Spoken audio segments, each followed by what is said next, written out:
Welcome अमर sir YouTube channel, इस पर आप सबों का स्वागत है। आज मैंने एक ऐसा कैसेट लिया है जो चैप्टर बेस्ड है, सिंपल एंड कंपाउंड इंटरेस्ट पर है और SBI क्लर्क मेन एग्ज़ाम जो 31 अक्टूबर 2020 को संपन्न हुआ उसका मेमोरी बेस्ड है। इंग्लिश हिंदी दोनों में है, रियल में आप एंजॉय करेंगे, मेमोरी बेस्ड है, लेकिन एक बहुत अच्छा सेट उपलब्ध है और आपको आगे किसी भी एग्ज़ाम के लिए काफ़ी मदद मिलेगी। तो आइए आगे बढ़ते हैं।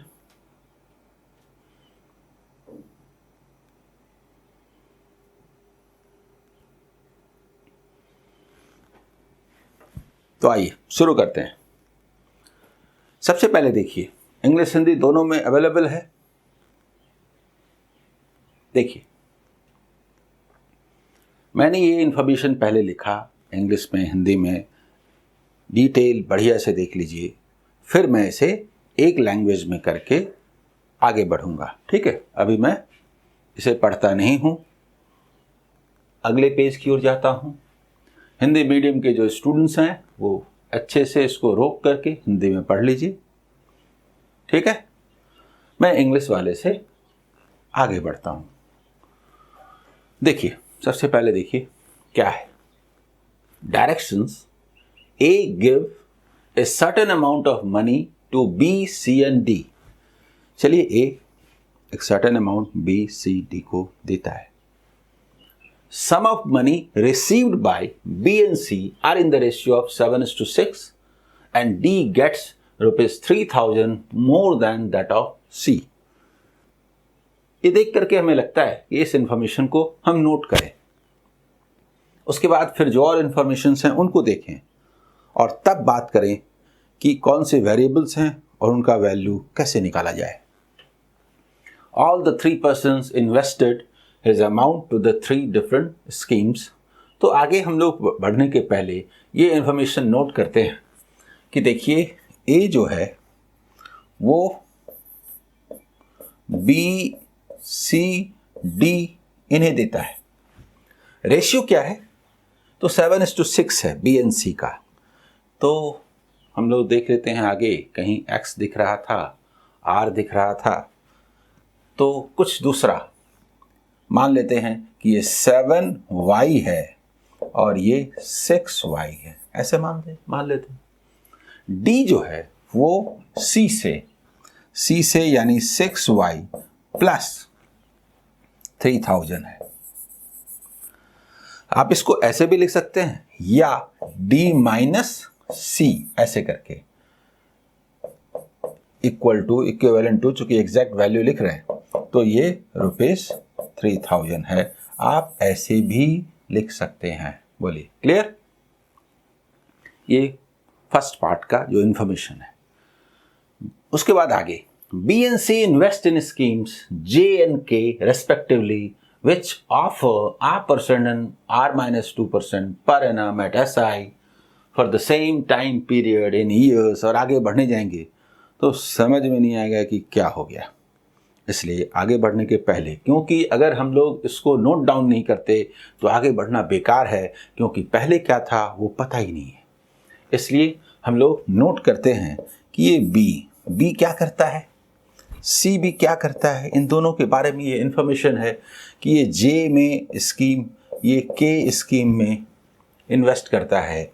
इसका रेट है R% और सिंपल इंटरेस्ट। देखिए, ये सिंपल इंटरेस्ट पर है, इसके बाद ये R% पर एनम का रेट है, ये R-2% पर एनम का रेट है। ठीक है, for the same time period, time same है, same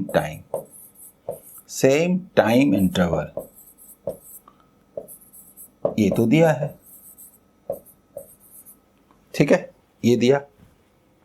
While D invested in scheme L, तो हम लोग यहां पर नोट करते हैं। देखिए,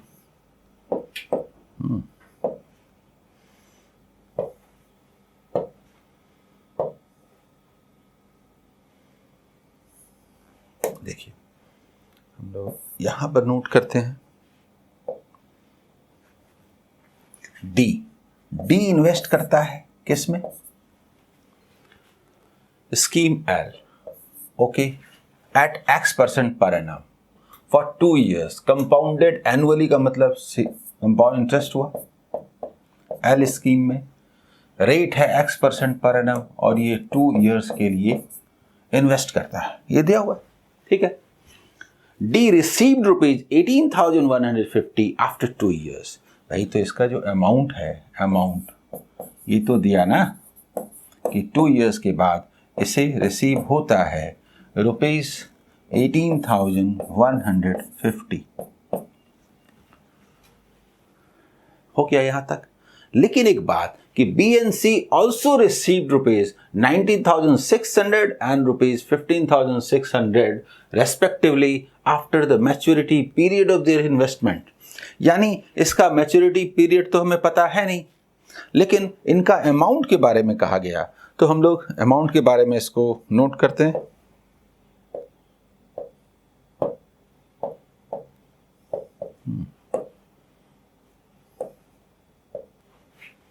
देखिए इसका जो अमाउंट है, अमाउंट ये भी दिया हुआ है, तो यहां हमारे पास नोट किया हुआ होना चाहिए कि ₹19,600 एंड ₹15,600 ये इंफॉर्मेशंस यहां पर दिए हैं, ठीक है। तो इसको हम लोग नोट कर लेते हैं और ठीक है। इसके बाद अभी तक जो कुछ भी कहा गया रास्ता नहीं दिख रहा, लेकिन अभी एक लाइन बाकी है। If C invested in scheme L, यानी ये वाला, as D invested for 2 years, यानी एक बात गौर कीजिए, सी ने यदि इन्वेस्ट किया होता इसी एल स्कीम में, इसी CI के रेट से, इसी X% के रेट से, इसी 2 years के लिए, तो इसका अमाउंट क्या आता? ₹14,520। ये इंफॉर्मेशंस थे जिनको हमने नोट डाउन किया। अब जब आप इन इंफॉर्मेशंस को देखते हैं तो इनको लेके आगे बढ़ना है, तो क्या दिखता है, कहां से शुरुआत होगी? शुरुआत होगी कि एल स्कीम में, देखिए ये जो एल स्कीम है में दोनों ने इन्वेस्ट किया। देखिए गौर कीजिए, same scheme, same compound interest, same rate and same time, amounts अलग हैं तो प्रिंसिपल अलग होंगे, और प्रिंसिपल में जो डिफरेंस है that is ₹3,000। This is the starting point. इस 3,000 का ही इंटरेस्ट मिलता है, ये अमाउंट का जो डिफरेंस है वो तो मैं अगले लाइन में दिखाता हूं। ये जो 18,150 है, देखिए ये जो डिफरेंस है, ये कितने का है? देखिए 150 को इसमें से हटाइए, 370 यहां बचेगा, यानी कि 630 होगा और इधर 3,000 होगा, यानी ये डिफरेंस है। यानी कि किसका डिफरेंस? C एंड D का, यानी D माइनस C का। जल्दी बोलिए, ये और ये 3,000 का ही इंटरेस्ट है X% के रेट से। अगले पेज में लिखें,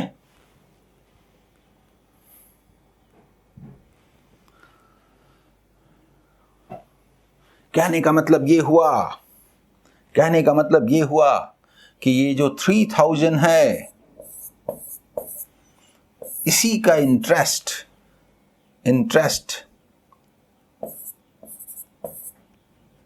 630 आता है, क्योंकि 3,630 होता है। देखिए 3,630 होता है, यानी ये जो इंटरेस्ट है ये कितना परसेंट है? ये देखिए ये कितना परसेंट है? That is 21%। और हम जानते हैं कि 2 इयर्स में कंपाउंड इंटरेस्ट के रेट से अगर 21% हो तो रेट इज 10% पर एनम। तो एक्स जो निकला वो 10% पर एनम निकला। जल्दी बोलिए, एक्स इज 10% पर एनम। 10, 10, 1, 21। तो एक्स का वैल्यू तो हमें मालूम हो गया, एक्स का वैल्यू मालूम हो गया। अब जब एक्स का वैल्यू मालूम हो गया तो आगे बढ़ते हैं। तो जो इन्फॉर्मेशन हमने पहले लिखा था उसको लेके आगे बढ़ते हैं। तो ये इन्फॉर्मेशन हमारे सामने आते हैं। ये जो हमने पहले लिया था वो था, उसको मैंने लिख दिया और हमने अभी निकाला कि ये कैसे इसका डिफरेंस लेने से वो होता है। क्लियर? और इसके बाद जब x का वैल्यू निकल गया, x का वैल्यू हमने निकाल लिया, ठीक है। x का वैल्यू क्या निकला था? x का वैल्यू निकला 10 हो गया। अब आगे क्या करें? तो सुनिए, जब रेट मालूम हो गया, अमाउंट मालूम है, टाइम मालूम है, कंपाउंड इंटरेस्ट, तो आप आसानी से बता सकते हैं कि सी का प्रिंसिपल क्या है। फॉर सी अगर हम बात करें तो 10% के रेट से 2 इयर्स में कंपाउंड इंटरेस्ट होता है 21%, अमाउंट होगा 121%, that is equivalent to rupees 14,520। तो व्हाट इज 100%? जल्दी बोलिए। ये 11 स्क्वायर है, 11 से कैंसिल करते हैं, फिर 11 से कैंसिल करते हैं, यानी कि इनटू 120, यानी कि रुपीज 12,000। जल्दी बोलिए। तो सी का कैपिटल क्या निकला? सी का इन्वेस्टमेंट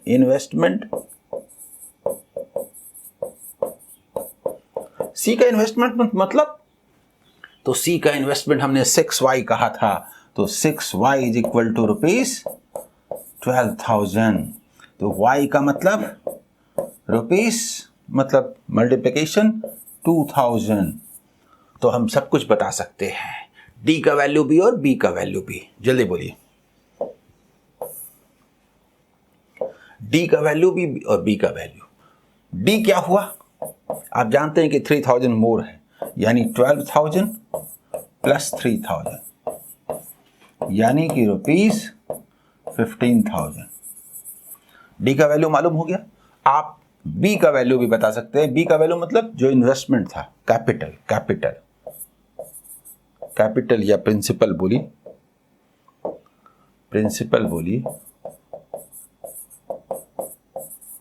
प्रिंसिपल, ठीक है। बी का क्या है? 7y, 7 into 2000 is equal to rupees 14,000। इतने इन्फॉर्मेशन हमने निकाल लिए, यानी इन्वेस्टमेंट हमें पता हो गए। बी को उसने ए ने कितना पैसा दिया था, सी को कितना दिया था, डी को कितना दिया था, एक्स का वैल्यू क्या है, हमें अब आर निकालना है। इसके बाद क्वेश्चन की ओर बढ़ेंगे। तो ये इन्फॉर्मेशन को लेकर के चलते हैं, नोट डाउन कर लेते हैं। ये नोट डाउन कर लिया गया, ये इन्फॉर्मेशन आपके सामने है, ठीक है। और इसके बाद हम लोग आर पर बात करने वाले हैं। आर कैसे निकालेंगे? तो हमें प्रिंसिपल तो पता चल गया है। देखिए, बी का प्रिंसिपल पता है, सी का प्रिंसिपल पता है। बी का प्रिंसिपल है 14,000 और सी का जो प्रिंसिपल है वो 12,000। वो पैसा इतना हो जाता है तो इंटरेस्ट हमें मालूम हो जाएगा। जल्दी बोलिए। यानी बी को जो इंटरेस्ट मिला, बी को R% के रेट पर जो इंटरेस्ट मिला, टाइम नहीं मालूम है लेकिन टाइम तो सेम है, वो है 19,600 माइनस बी का जो प्रिंसिपल है 14,000। दैट मीन्स की रुपीस 5,600। उसी तरह से सी को रेट अलग है, R-2% के रेट से सिंपल इंटरेस्ट सेम टाइम में जो इंटरेस्ट मिला, तो 15,600 अमाउंट है, प्रिंसिपल प्लस इंटरेस्ट। और प्रिंसिपल सी का कितना है? 12,000, रुपीस 3,600। मुझे एक बात बताइए, टाइम सेम है, टाइम सेम है। तो इंटरेस्ट दिया है, रेट तो मालूम है, इंटरेस्ट डबल। देखिए इंटरेस्ट है कितना, बी का इंटरेस्ट कितना है, बी का इंटरेस्ट है R% ऑफ प्रिंसिपल। तो हम प्रिंसिपल 7y लेते हैं ना, 7 भी ले सकते हैं, और R-2% of 6y is equal to 5600 और ये 3600। जल्दी बताइए, जल्दी बताइए, जल्दी बताइए। देखिए, और ये भी कैंसिल होगा, 4 और ये 3, थोड़ा इधर लिखते हैं दूर, 3, यानी क्या दिखता है, R बाई, उधर लिखते हैं, ठीक है,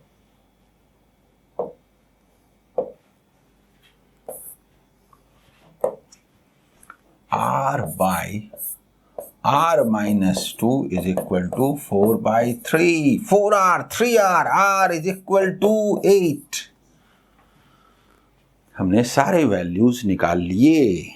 अब इन इंफॉर्मेशन को, जिसमें R को भी शामिल कर लेते हैं, लेके चलते हैं कहां, क्वेश्चंस की ओर। ठीक है, ये इंफॉर्मेशन हमारे पास आ गए, जिसमें R का ही वैल्यू मालूम है। और अब एक एक करके क्वेश्चन पे बात करते हैं। तो first question, what value will come in place of x। तो x तो हम लोग निकाल चुके हैं 10, जल्दी बोलिए 10, यानी कि D answer.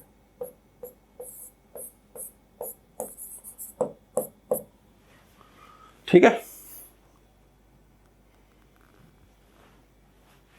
What was the amount given by A to C। A ने सी को क्या दिया, 6y, हम लोग लिख चुके हैं, ₹12,000 निकाल चुके हैं, ₹12,000।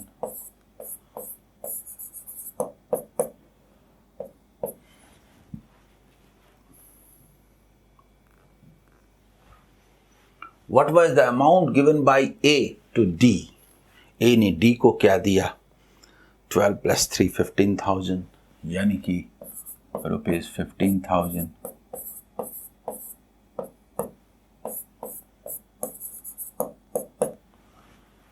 और इसके बाद क्वेश्चन नंबर 4, आइए 4 देखिए, what was the amount given by A to B। A to B सबसे लास्ट में हम लोग निकाले थे 14,000, हम लोग देखे थे कि ये Y निकला था 2,000, तो 7y माने 14,000, तो ₹14,000।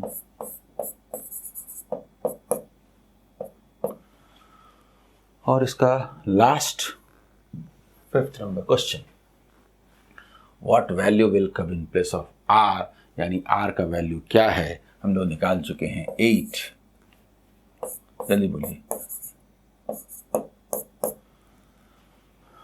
ठीक है,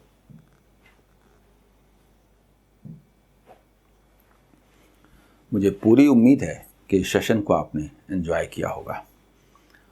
वीडियो जो न्यू क्वेश्चंस हैं उनके मैं दे ही रहा हूँ, और चैप्टर के सेलेक्टेड क्वेश्चंस के लाइव क्लासेस में इवनिंग में ले रहा हूँ। SBI PO 2020 के लिए आपकी बहुत अच्छी तैयारी होने जा रही है, बिना इधर उधर कुछ भी सोचे हुए मेरे सारे क्लासेस को फॉलो कीजिए, सक्सेस जरूर मिलेगा। All the best.